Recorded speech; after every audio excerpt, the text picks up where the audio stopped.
La experiencia personal de la autosanación se ha compartido muchas veces en conferencias, charlas y talleres. Todo el mundo parece querer escuchar la historia una y otra vez de cómo un médico fue sanado de muchas enfermedades. Por lo tanto, en este capítulo se relacionarán los aspectos más destacados de la recuperación y la curación, ya que ellos ilustran en detalle hasta qué punto los principios y técnicas de los que hemos estado hablando trabajan realmente en la práctica. La experiencia vivida y la observación clínica confirman que la mayoría de los trastornos humanos son susceptibles de ser curados siguiendo ciertos principios. Muchas enfermedades pueden ser revertidas si no hay un fuerte predominio kármico para lo contrario. Paradójicamente, los casos graves donde toda esperanza ha sido dada por vencida a menudo responden con prontitud y dan los mejores resultados. Esto es así quizá porque la personalidad finalmente se ha dejado ir y ahora es dulcemente razonable.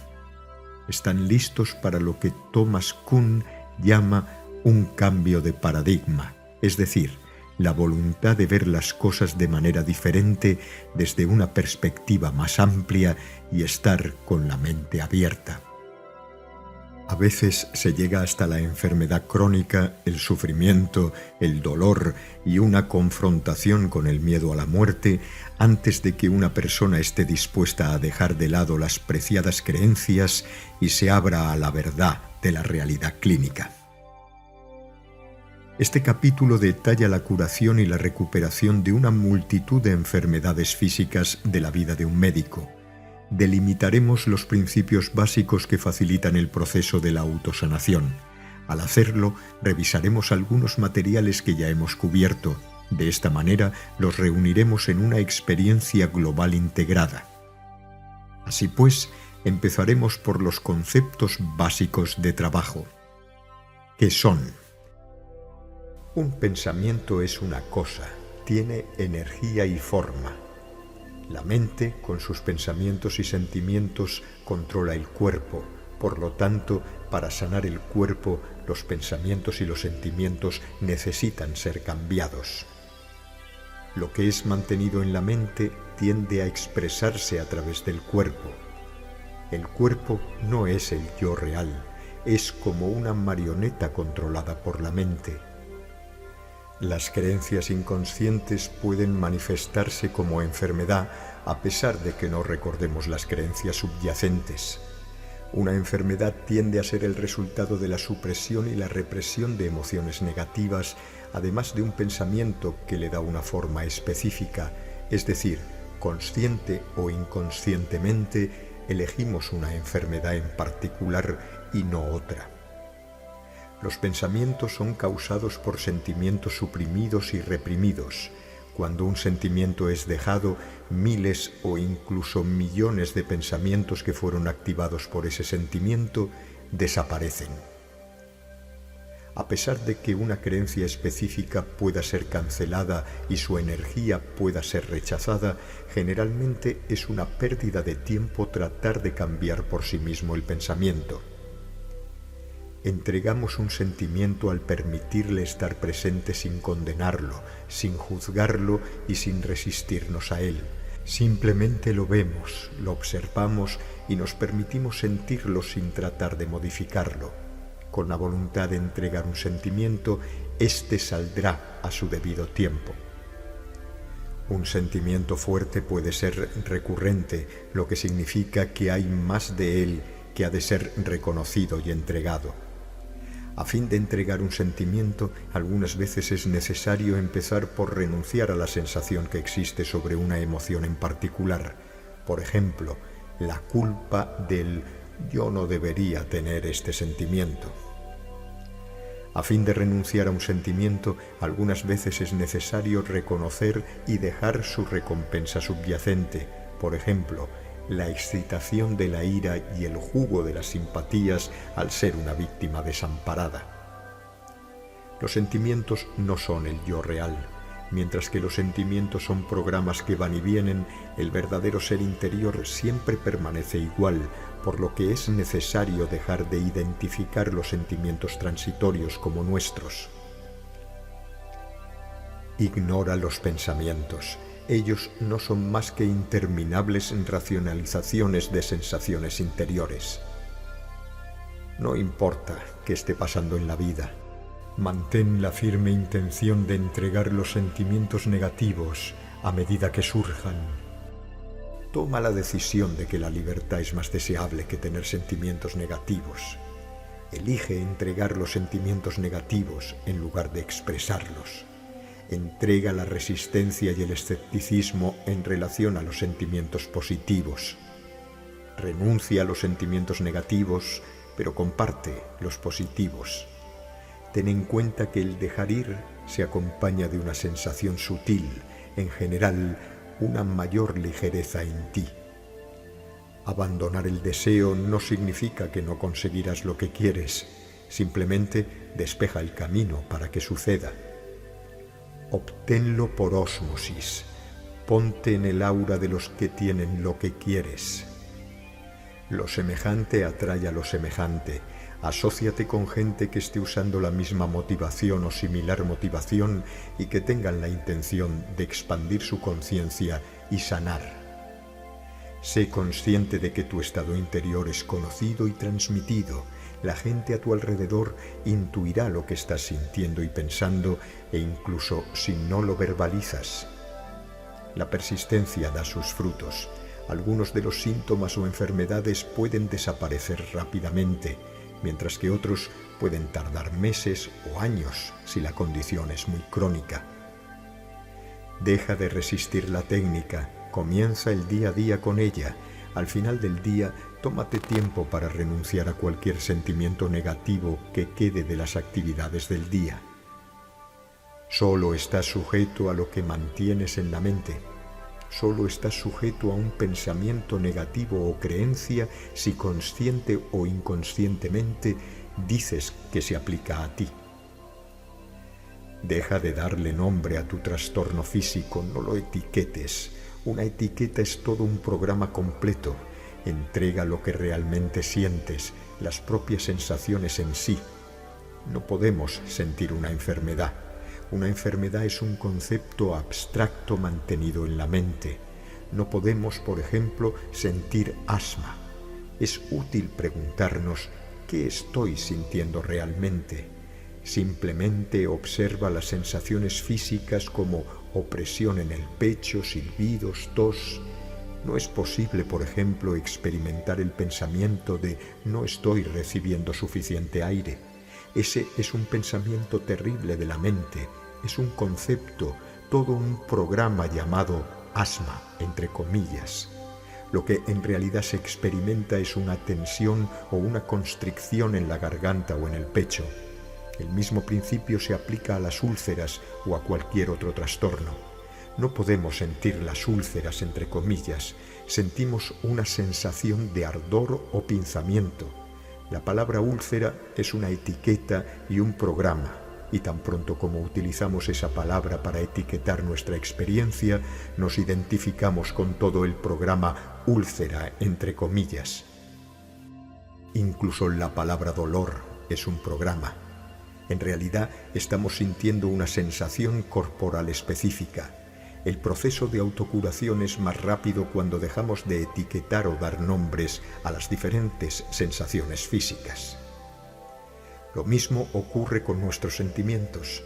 En lugar de poner etiquetas y nombres a los sentimientos, podemos sentir simplemente las sensaciones y dejar la energía detrás de ellas. No es necesario etiquetar una sensación de miedo, entre comillas, a fin de ser conscientes de su energía y renunciar a esa energía. En el aspecto de la curación de enfermedades múltiples y en el caso de este médico, había tantas enfermedades y todas al mismo tiempo que era imposible recordarlas todas. Cuando daba una conferencia, era necesario listarlas en una tarjeta índice.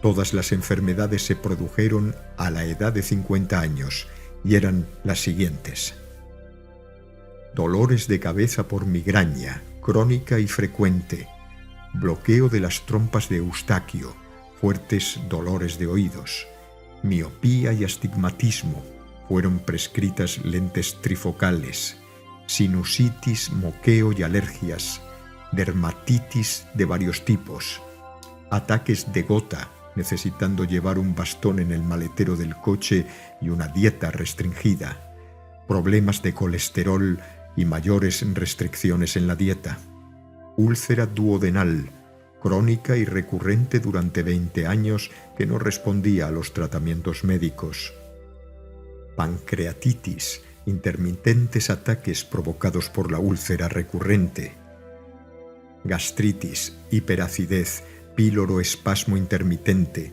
con las consiguientes restricciones dietéticas, colitis recurrente, diverticulitis, un tipo de apendicitis del colon. En ocasiones la hemorragia requirió hospitalización y transfusiones de sangre, problemas comunes en el extremo inferior del tracto gastrointestinal, programado para cirugía, artritis de la columna cervical, desplazamiento de 4 de las vértebras cervicales, lumbalgia, necesitando tratamiento quiropráctico, enfermedad de la vibración, llamada síndrome de Raynaud, pérdida de sensibilidad y gangrena inminente en la punta de los dedos debido a una mala circulación, síndrome de la mediana edad, frialdad en manos y pies, pérdida de energía y la libido y depresión. Quiste pilonidal en la base de la columna vertebral, curable solo por cirugía. Bronquitis y tos crónica que agravaba los dolores de cabeza, la espondiliosis y la lumbalgia. Sensibilidad a la hiedra venenosa. La piel se quebraba todos los años, a veces requirió hospitalización. Pie de atleta, que dio lugar al sistema de creencias de que provenía de los suelos de las habitaciones de hotel. La caspa, que dio lugar al sistema de creencias de que provenía de estar en una barbería.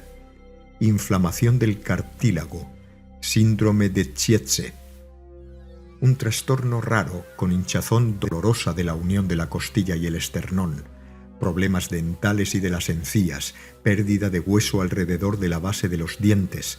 Se recomendó cirugía para las encías, desequilibrio energético global.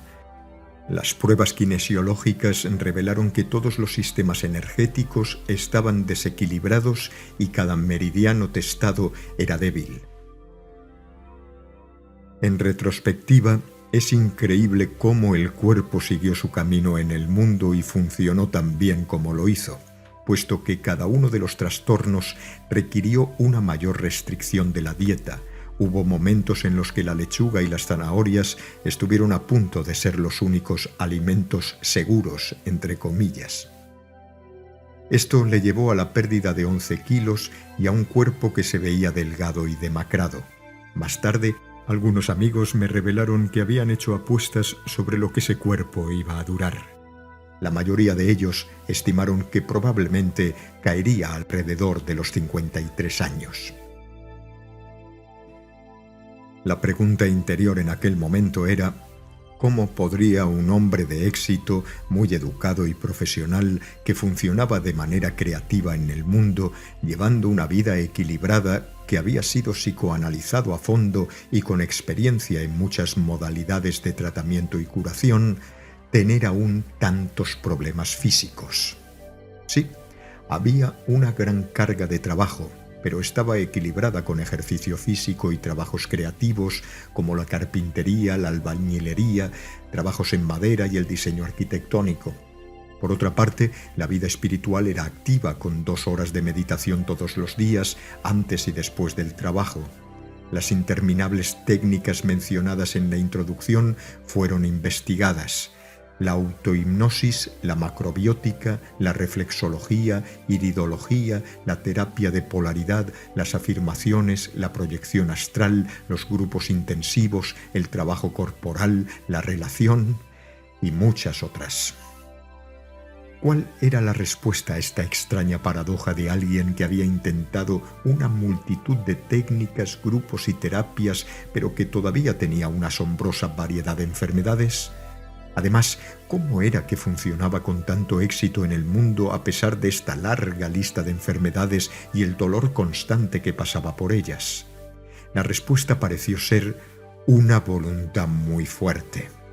Esta lo llevó a través de todos los obstáculos y tuvo el poder de apartar todo lo que interfiriera el funcionamiento efectivo. En este caso, principalmente, los sentimientos. Con ese tipo de fuerza de voluntad, cuando un sentimiento era suprimido, quedaba suprimido.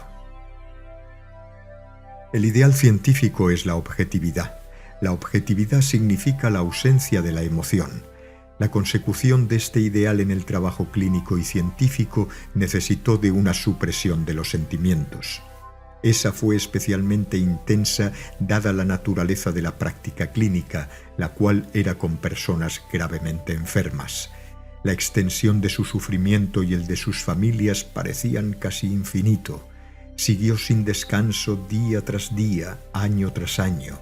La intensidad se vio agravada al tener una naturaleza compasiva y estar en sintonía con el sufrimiento de la gente. Las crecientes presiones de la emoción suprimida en todas las áreas de la vida obviamente contribuyó a la multiplicidad de las enfermedades. En un momento dado, tanto el mecanismo de la entrega como un curso de milagros fueron investigados y aplicados a la vida diaria. Debido al ocupado horario de trabajo, había muy poco tiempo para cualquier nueva técnica. Afortunadamente, el libro de ejercicios de un curso de milagros requiere la simple contemplación de una frase o lección entre comillas a lo largo del día. El poder de esta técnica es el de aliviar la culpa mediante la utilización del mecanismo del perdón. El mecanismo de la entrega también pudo hacerse en silencio durante todo el día como proceso interior. Las dos herramientas trabajaron juntas. El entregar y el perdonar se probaban simultáneamente durante el día. Una vez que la mente sabe la manera de aliviar la presión interna, como la caja de Pandora comienza a dejar salir toda la basura, y llegó a salir en abundancia. Pensamientos y sentimientos que apenas habían sido tenidos en cuenta en su momento, ahora regresaron. La vida había estado tan ocupada que no había habido tiempo para manejarlos. El proceso de descompresión empezó a desarrollarse por sí mismo. Un descubrimiento inmediato fue que cada sentimiento o pensamiento negativo está asociado a la culpa, y esta culpa es tan extensa que está siendo constantemente suprimida. Por lo tanto, no hay nada parecido a la justa ira.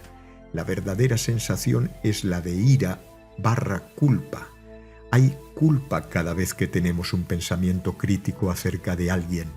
La mente constantemente juzga y critica el mundo, sus acontecimientos y gentes.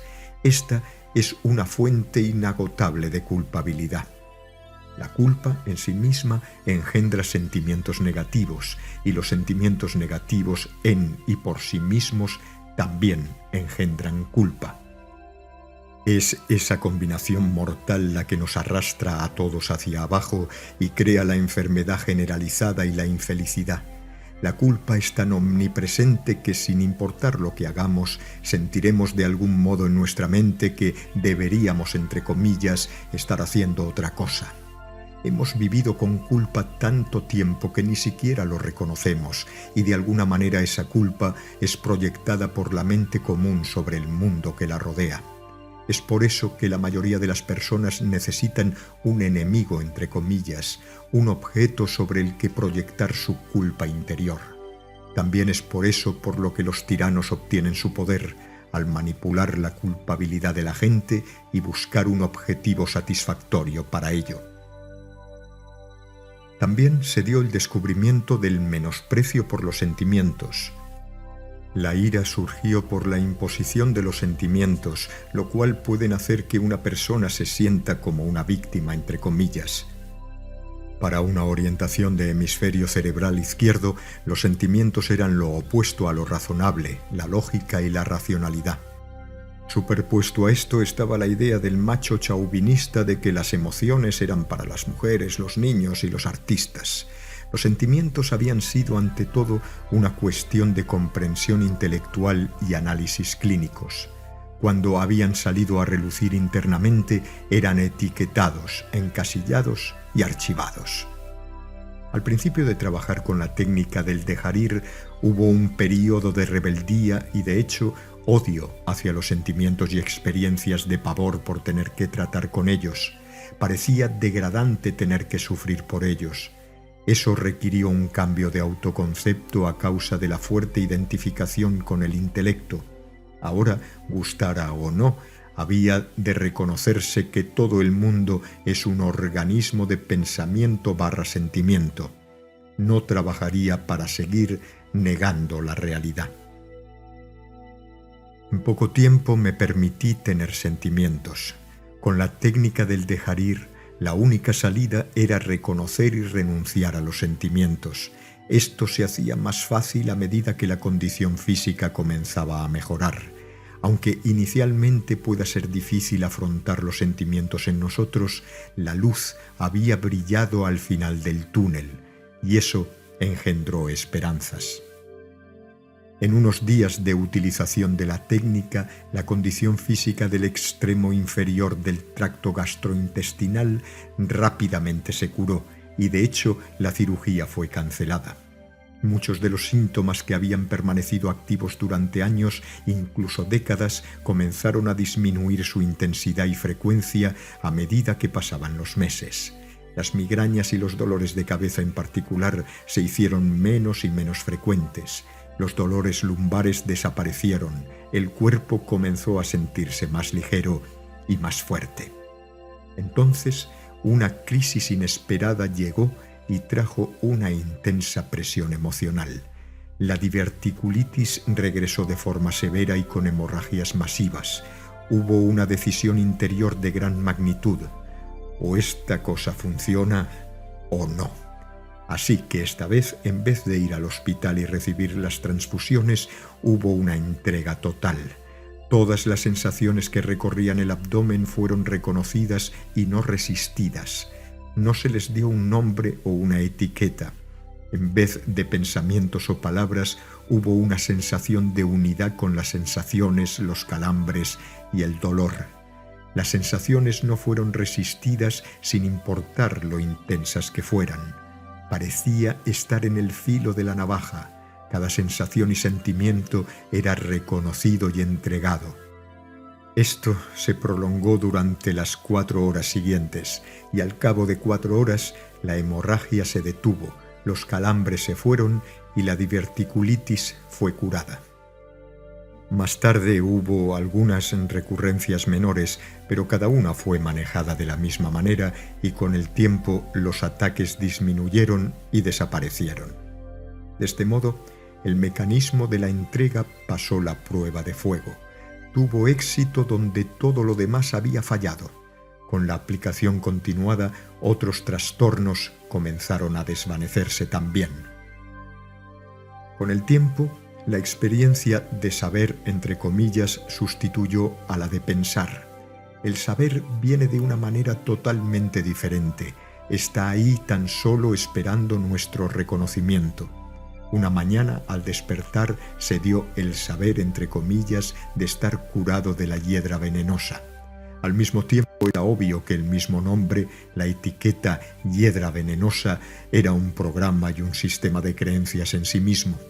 En cualquier caso, se dio el saber de ser inmune a la hiedra venenosa, incluso cuando saliera, la tocara, jugara con ella o la pusiera en una maceta para llevarla a un programa de entrevistas aquella misma noche. El tema de la entrevista fue el poder de la conciencia en la autosanación. Otro episodio de saber interior, entre comillas, ocurrió un día cuando inesperadamente fui confrontado a intensos gases insecticidas. Aquellos humos habían sido una severa alergia durante muchos años e invariablemente provocaban una severa migraña.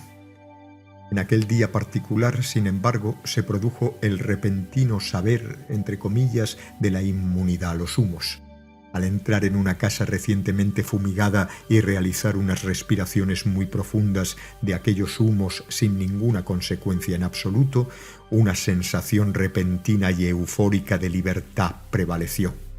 ¡Qué maravilloso es ser libre y experimentar el poder de la mente!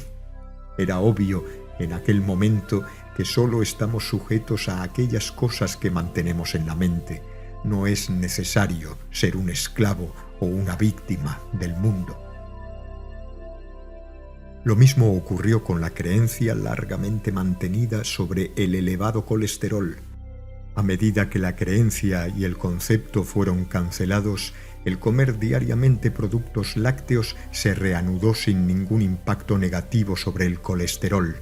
De hecho, los análisis de sangre mostraron una disminución progresiva de los niveles de colesterol no saludables. Por otra parte, las intolerancias alimentarias y alergias desaparecieron.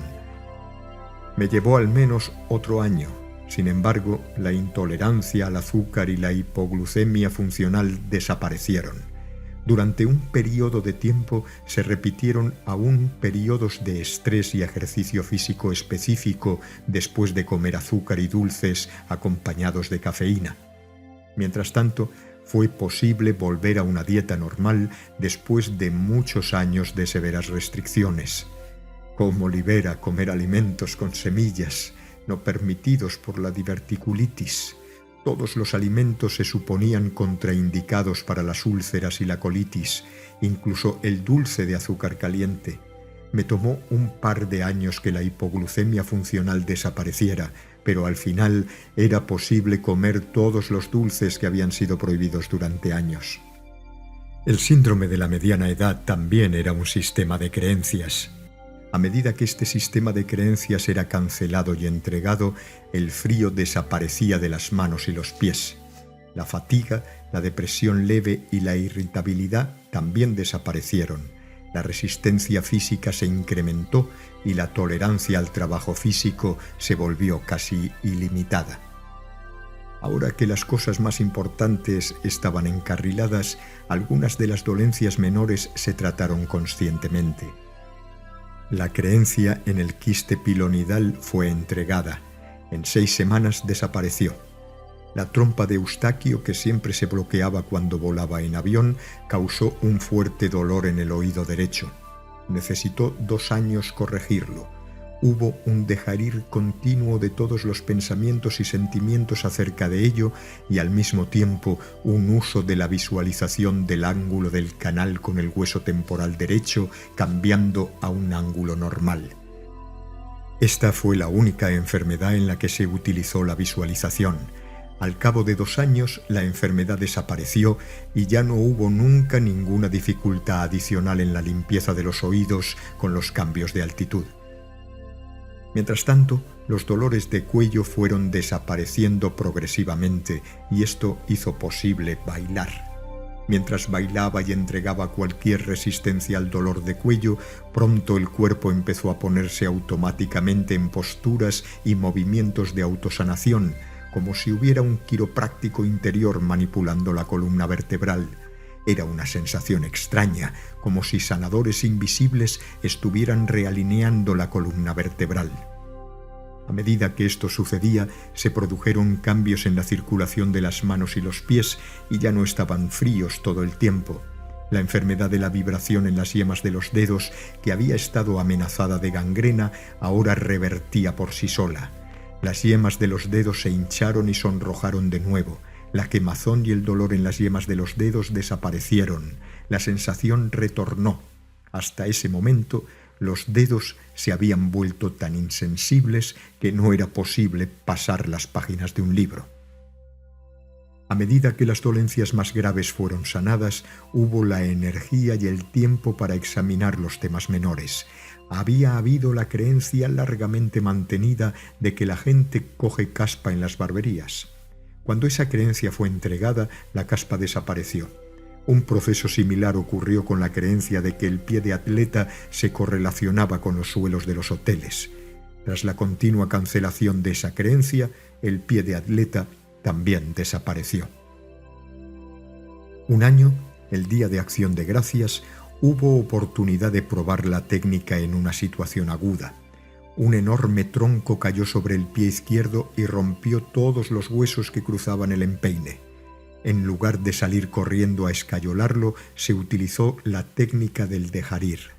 Por Navidad fue posible volver a la pista de baile.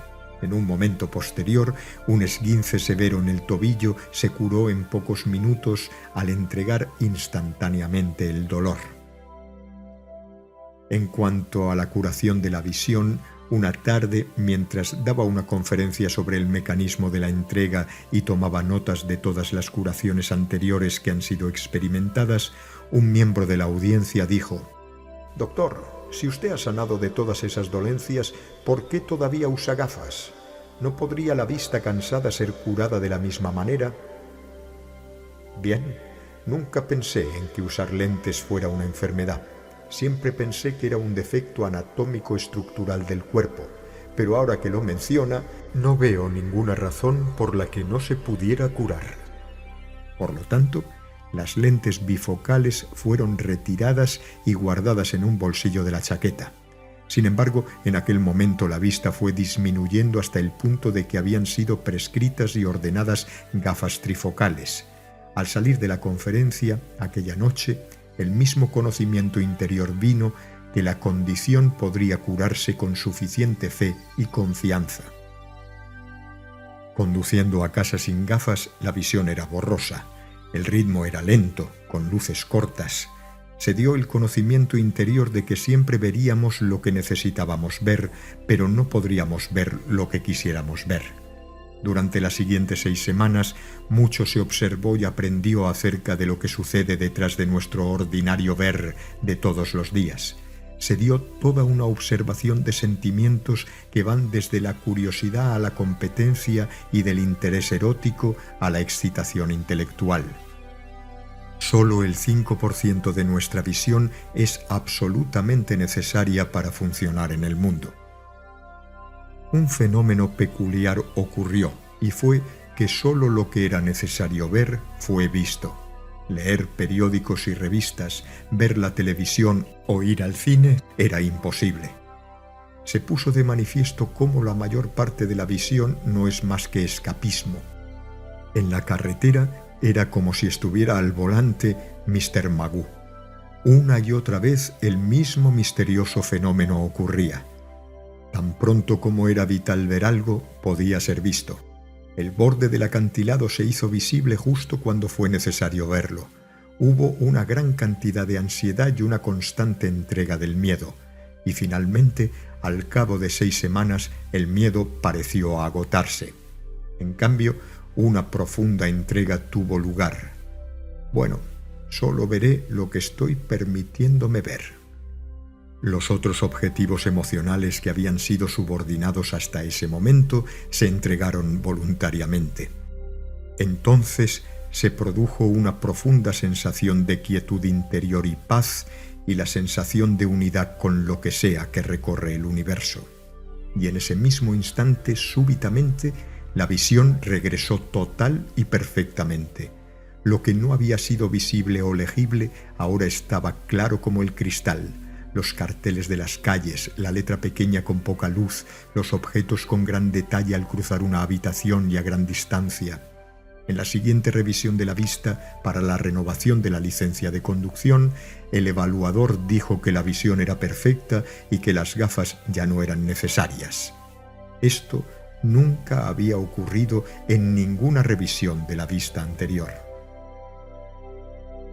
Desde que cuento esta historia por todo el país, un buen número de personas se han quitado las gafas y pasado por la misma experiencia. Curiosamente, todos ellos dijeron que les llevó cerca de 6 semanas. Una de las personas que realizaron esto decidió ponerse de nuevo las gafas y cuando se le preguntó la razón, dijo que su esposa estaba tan acostumbrada a verlo con gafas que se veía extraño sin ellas, y así se puso unas sin graduar para complacerla. Lo hizo solo porque la amaba y quería hacerla feliz, lo cual es una razón muy diferente a tener que usar gafas debido a problemas de visión. Aquellos de nosotros que hemos tenido la experiencia de curar la visión estamos de acuerdo en el descubrimiento siguiente. Es con la mente con lo que vemos, no con los globos oculares. Recientemente, uno de los casos fue una mujer que había sido ciega desde poco después de su nacimiento y tenía graves trastornos en ambos globos oculares. Después de escuchar la conferencia sobre la recuperación de la visión, ella buscó un protocolo médico y practicó la técnica del dejar ir en su vista. A los 2 días comenzó a experimentar un cambio en la visión. Se acercó después de la conferencia y dijo: «Yo sé que usted tiene razón. Sé que vemos a través de la mente porque eso es lo que me está pasando a mí. Estoy viendo y estoy viendo con mi mente».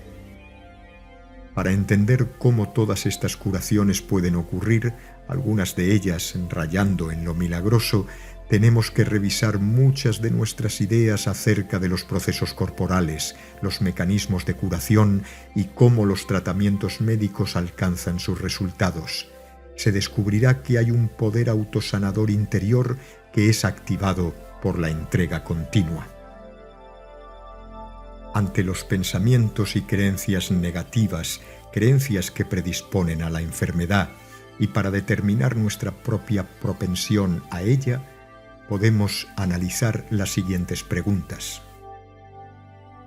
¿Me preocupo por mi salud manteniendo pensamientos de miedo por lo que me pudiera suceder? ¿Tengo una sensación secreta de miedo, excitación y peligro cuando oigo hablar de una nueva enfermedad que está siendo anunciada y está de moda? ¿Dedico tiempo a chequeos constantes, leo acerca de enfermedades, me quedo asustado por las historias de la televisión acerca de ellas? ¿Estoy interesado en saber acerca de las enfermedades de los famosos? ¿Creo que el medio ambiente y los alimentos están llenos de peligros ocultos o que los alimentos contienen aditivos que son venenosos y causan enfermedades? ¿Creo que ciertas enfermedades recorren nuestra familia? ¿Paro o quiero parar, pero no me atrevo para observar a las víctimas de un accidente de automóvil?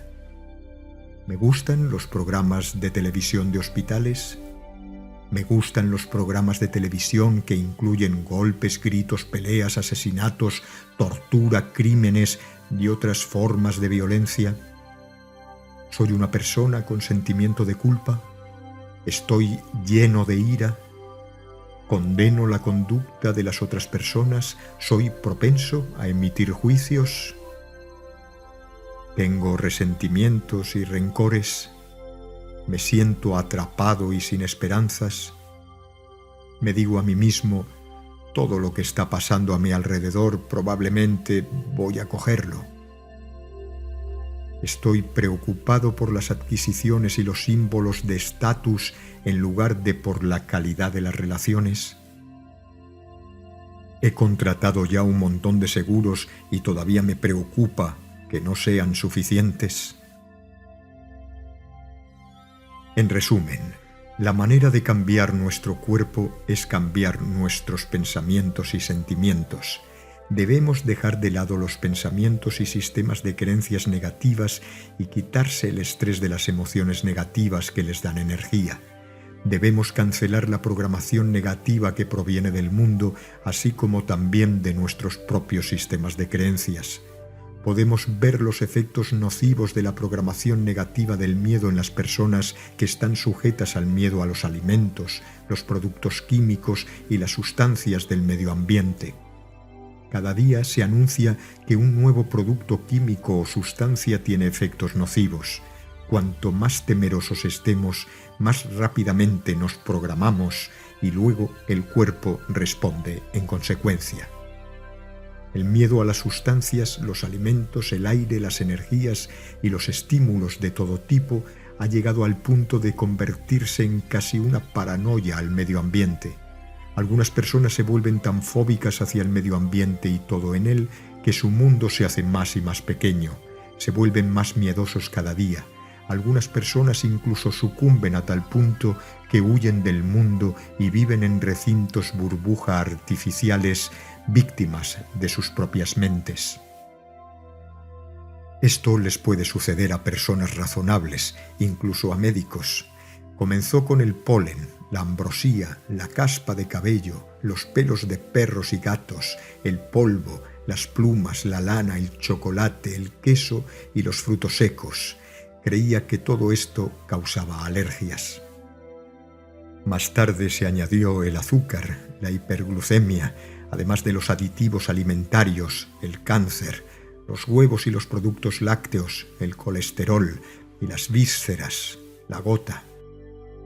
Siguiendo tan dañina lista, entre comillas, llegaron los colorantes alimenticios, las sacarinas, la cafeína, el aluminio, las telas sintéticas, el ruido, las luces fluorescentes, los insecticidas, los desodorantes, los alimentos cocinados a altas temperaturas, los minerales en el agua, el cloro en el agua, la nicotina, el humo del cigarrillo, los petroquímicos, los gases de escape de los automóviles, los iones positivos, las vibraciones eléctricas de baja frecuencia, los alimentos ácidos, los pesticidas y los alimentos con semillas.